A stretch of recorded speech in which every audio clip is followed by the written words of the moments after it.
औज़ुबिल्लाहिमिनश्शैतानिर्रजीम बिस्मिल्लाहिर्रहमानिर्रहीम अस्सलामु अलैकुम वरहमतुल्लाहि वबरकातुहू।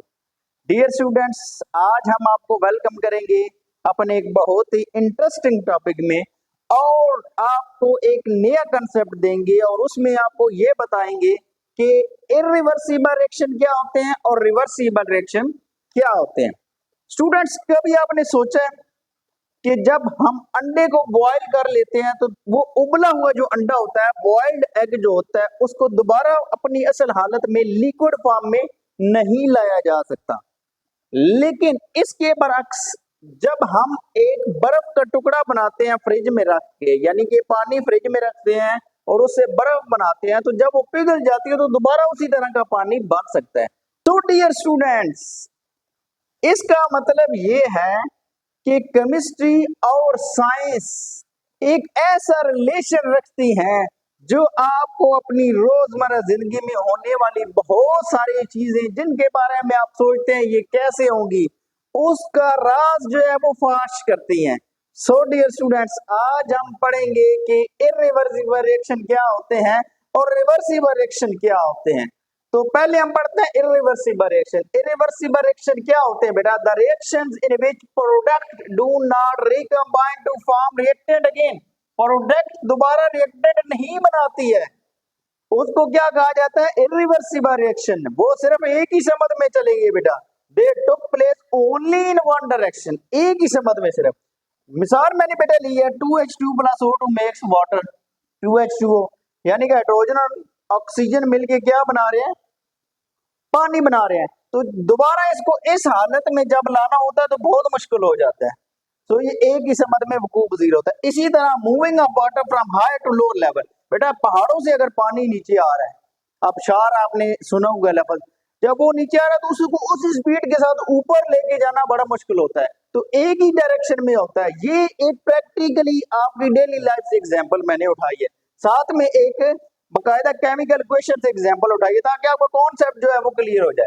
इसी तरह बेटा अब आपकी रिवीजन और उर्दू मीडियम के स्टूडेंट्स के लिए इर्रिवर्सिबल रिएक्शंस क्या होते हैं? ऐसे रिएक्शन जिनमें प्रोडक्ट दोबारा रिएक्टेड नहीं बनाती है और ये सिर्फ एक समझ में वकूफ पजीर होते हैं, इर्रिवर्सिबल रिएक्शन कहलाते हैं।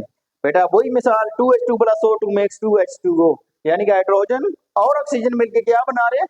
वाटर बना रहे हैं। और पानी को ऊपर से नीचे गिरना, पानी ऊपर से जब नीचे गिरता है तो दोबारा वो नीचे से ऊपर नहीं भेजा जा सकता। तो ये कैसे रिएक्शन है बेटा? ये इर्रिवर्सिबल रिएक्शन है, यानी कि दिन में दोबारा प्रोडक्ट रिएक्टेंट नहीं बनाती है।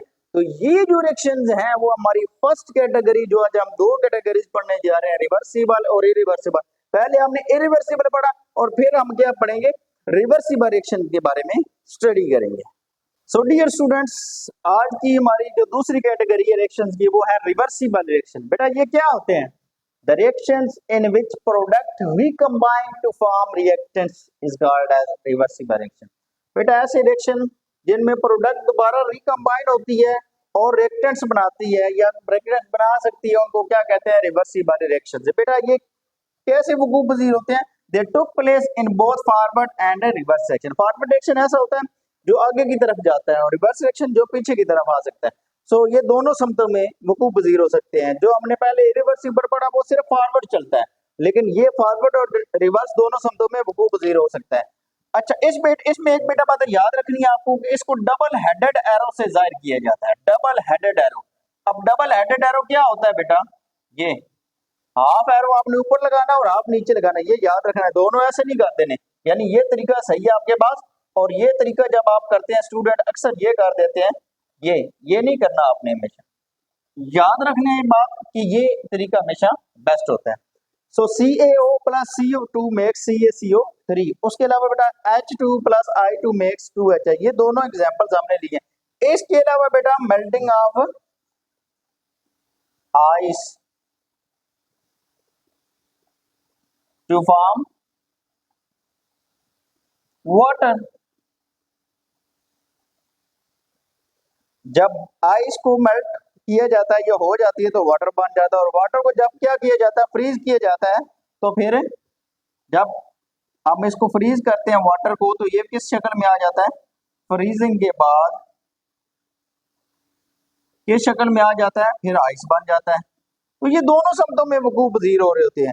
तो ऐसे रिएक्शंस बेटा क्या होते हैं, रिवर्सिबल रिएक्शन होते हैं। उर्दू मीडियम के स्टूडेंट्स के लिए बेटा ऐसे रिएक्शन जिनमें प्रोडक्ट दोबारा रिएक्टेंट्स बनाने के लिए रिएक्ट करती है, इनको क्या कहा जाता है, रिवर्सिबल रिएक्शंस कहते हैं।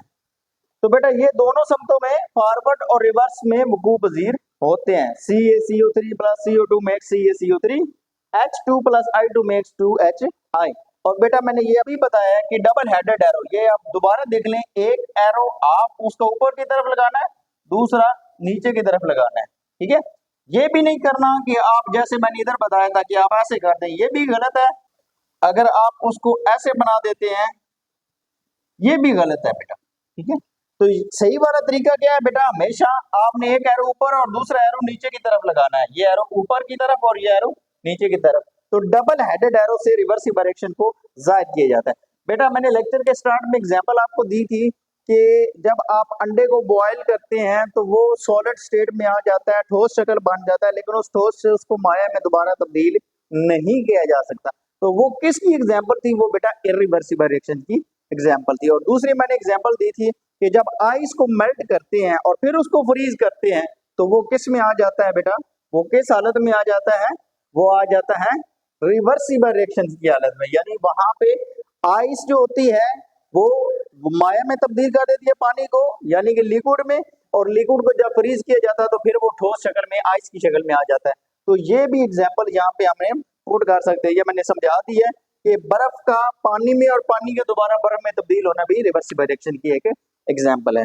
सो आई होप बेटा आपको आज का लेक्चर जो है वो समझ आ गई होगी। अगर आपको लेक्चर समझ आ गई है तो उसको दूसरों तक जरूर पहुंचाएं और इसको आराम से तसल्ली के साथ देखा करें ताकि आपको इसका कॉन्सेप्ट जो है वो क्लियर हो सके। हमारा मकसद यही है कि आप सारे बच्चों को केमिस्ट्री जो है वो डेली लाइफ में जितनी भी एग्जाम्पल हो उसको हम पुट करके उनमें से चंद एग्जाम्पल लाजमी पुट किया करें ताकि आपको अपनी डेली लाइफ में केमिस्ट्री कहाँ कहाँ पे इस्तेमाल होती है वो समझ आए। आपके सुनने का शुक्रिया।